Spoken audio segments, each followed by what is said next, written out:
Which conspiracy theory is so believable that it might be true? YouTube in a mobile browser is so shitty so they can force you to use the app and not use an ad blocker. This is true for most mobile sites, this one included. Not only do they want to run their ads, they want the data that an app can get compared to a website. Reddit is almost completely unusable in the mobile browser unless you're just looking something up quickly. Some subreddits I've even gotten stuck with banners at the bottom saying to use the app where the button to exit doesn't even work. So you can only see like half the screen. Then there's a giant continue button and tiny part below it to go to the mobile site. Continue very obviously implies continue to the site you were trying to reach, not continue to a different app. Long John Silver's is some kind of money laundering scheme on the basis that they have been open for as long as I can remember, but I have also literally never seen a busy Long John's. Toxic delusion that I ironically entertain?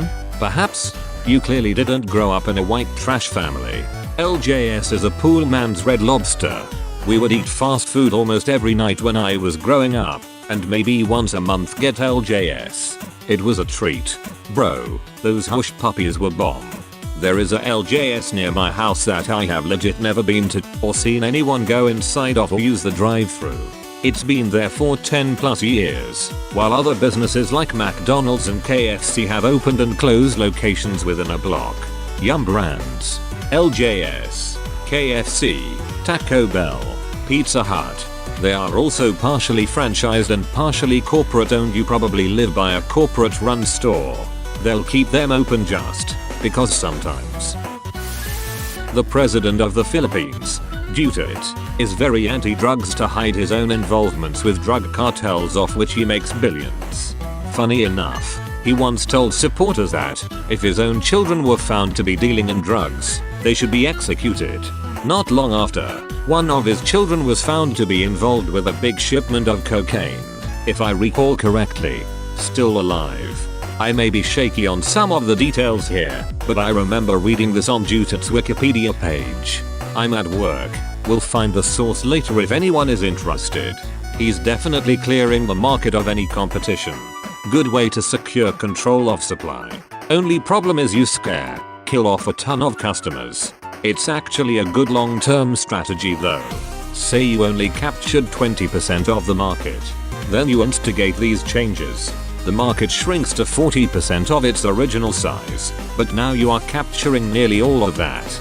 That's a good growth. Now if you make everyone else selling illegal, any new business will have to be yours, so as the market grows you get all of the benefit.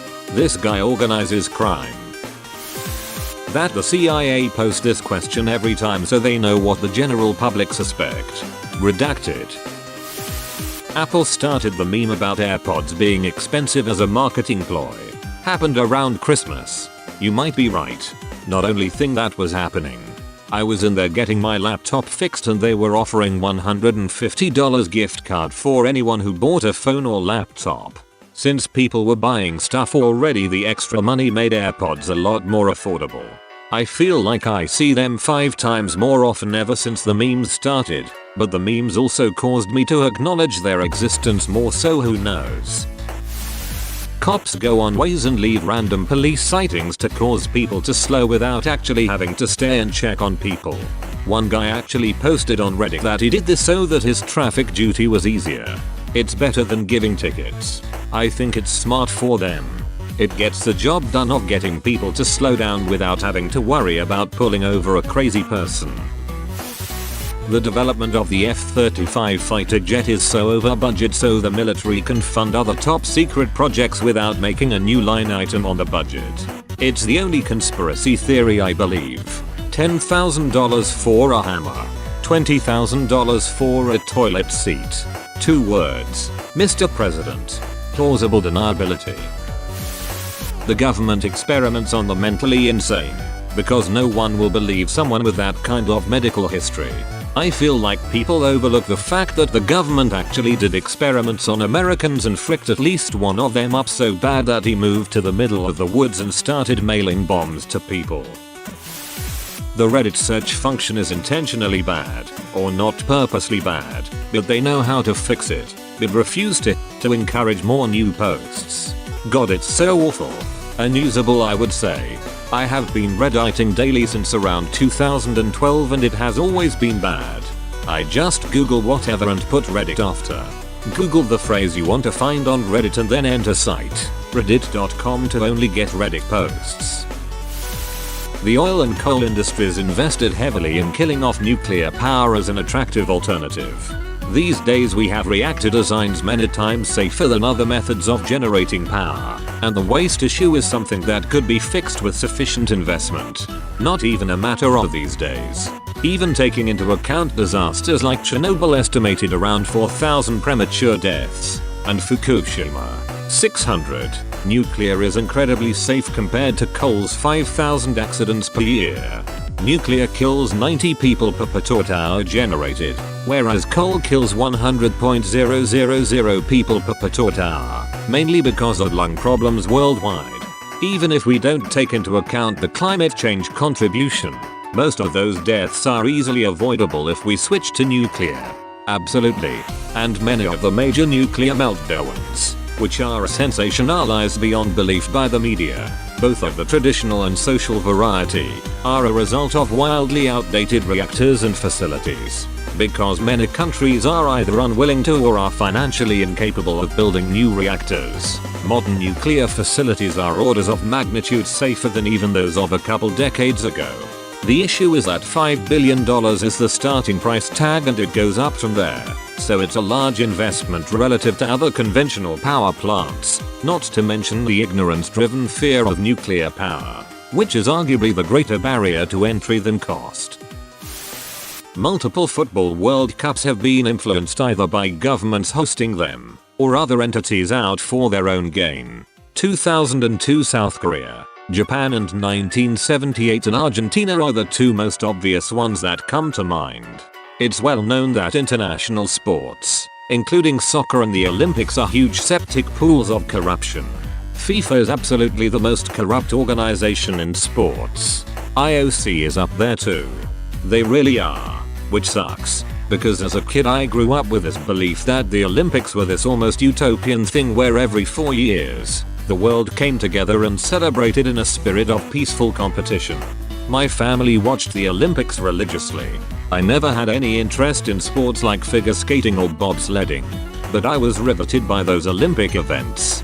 I hate knowing how slimy the IOC is. It saps a lot of my enthusiasm and I barely watch the Olympics anymore. I try to get into it for my kids' sake. And sometimes we do get excited for a certain event or athlete. My kids were so enthused about Shaun White, but it's not the same. America the Book, by Jon Stewart. 776 BC, Greek city-states hold first Olympic Games to show individual achievement can transcend petty nationalism. 772 BC, Second Olympic Games. Corinth boycotts to piss off Sparta. Snapchat worked with the FBI to popularize and secretly test and improve face recognition technology. We went from whoa, this is like magic to this is totally normal in a few years and there's no way that the technology isn't being by law enforcement. Have you read the terms and agreements of Snapchat? It's not that secret that most social media is selling your information, including the one we're using right now. Yeah, even your score in tests like CAPTCHA are used to train AI. If somehow Leos aren't using Snapchat to create a facial recognition database, they're missing out. And I doubt they'd let a service with millions of people posting their own faces go to waste. But that's the beauty and horror of it, they don't even need people tagging their own face or even be on social media. Their friends and family are tagging their faces for them. I don't know if it's a conspiracy theory at this point, but a lot of people still don't acknowledge that your internet searches and social media profiles are absolutely being used as training models by major IT companies. I was a drunk college student and had access to them to run AI training. If you still think you're off the grid, you're an idiot. Being frank, it's not a big deal if you don't have dark shit to hide. Those people are too busy building the new technological world to give a shit that you look at midget peen.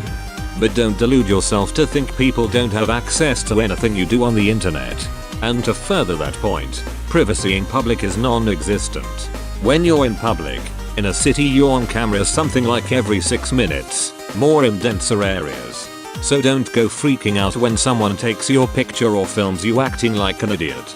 If you have your cell phone with you, you're being tracked. How else does Google give you specific traffic congestion details in real time, all over the world?